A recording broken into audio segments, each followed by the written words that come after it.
Welcome to my channel student of law. आज की इस क्लास में हम matriarchal theory on the origin of state के बारे में पढ़ेंगे।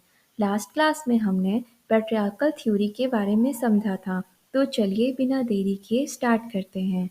मैट्रियार्कल theory of the state is very old. कहा जाता है कि मैट्रियार्कल थ्योरी जो है स्टेट का, यह पैट्रियार्कल थ्योरी से भी बहुत पुरानी है। There was a time in human history when there was no system of permanent marriage and family.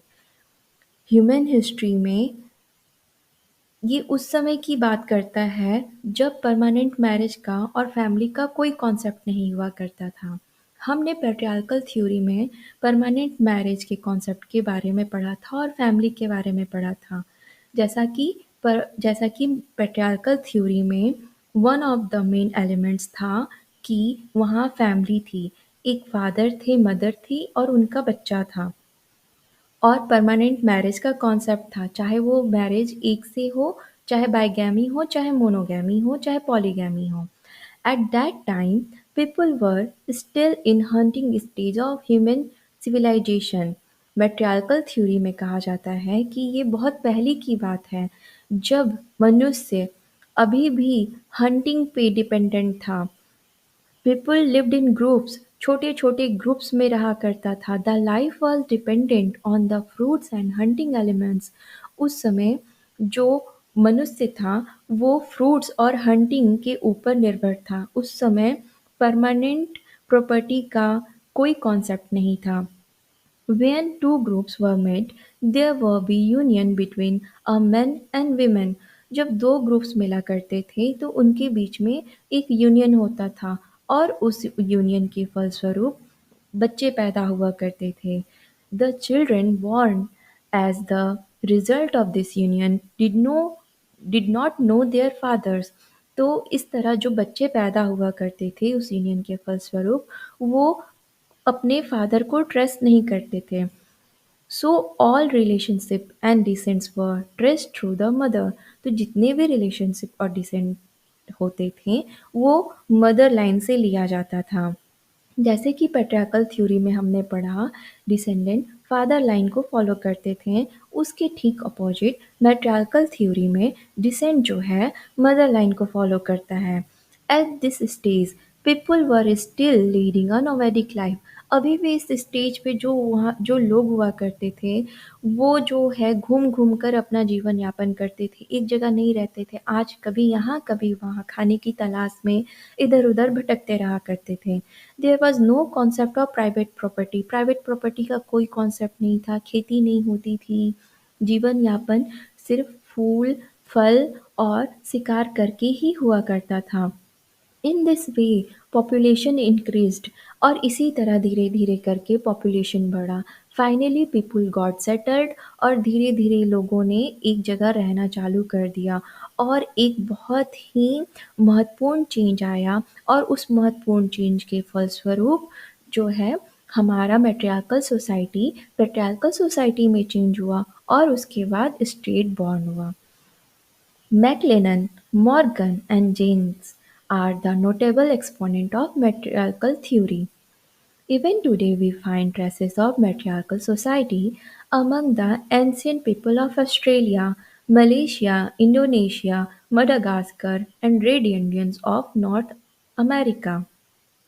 अब मैट्रियार्कल सोसाइटी के बारे में कुछ खास बातों को देखेंगे। सबसे पहले हम कह सकते हैं मैट्रियार्कल सोसाइटी के अनुसार कि first there was a tribe and it was the oldest and primary social group. Matriarchal theory के फॉलोवर्स का मानना है कि सबसे पहले ट्राइब आया और वो ट्राइब ही सबसे oldest and primary social group हुआ करता था। In course of time a tribe breaks into clans, और धीरे धीरे वो जो ट्राइब है क्लेन्स के रूप में, छोटे छोटे क्लेन्स के रूप में विभाजित हो गया। और वो क्लेन्स फिर बाद में जाकर हाउस होल्ड के रूप में विभाजित हो जाते हैं। And at last comes the modern family, और लास्ट में मॉडर्न फैमिली का निर्माण होता है। हमने पैट्रियार्कल थ्योरी में पढ़ा था कि सबसे पहले एक फैमिली होती है, फैमिली में फादर होते हैं, मदर होते हैं और उनके बच्चे होते हैं। फिर बहुत सारी फैमिली से मिलकर क्लेन्स बनते हैं और उस क्लेन्स से मिलकर ट्राइब्स बनते हैं और बहुत सारे ट्राइब्स मिलकर स्टेट का निर्माण करते हैं। यहाँ पर मैट्रियार्कल थ्योरी में ठीक उसके अपोजिट है।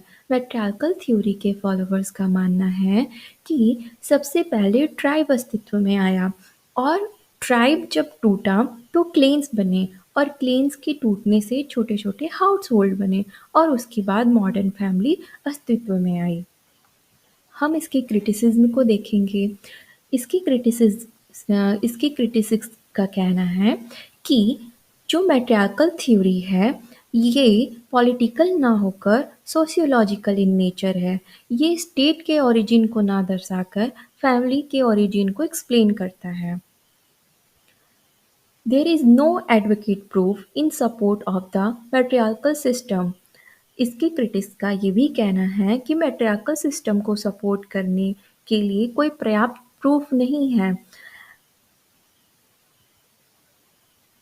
Matriarchal theory of state explains partially the prehistory of men. कहा जाता है कि मैट्रियार्कल थ्योरी जो है वो मनुष्य के प्री-हिस्ट्री को थोड़ा-थोड़ा एक्सप्लेन करता है और ये सोसाइटी के नेचर को थोड़ा एक्सप्लेन करता है बहुत ही सिंपल लैंग्वेज में।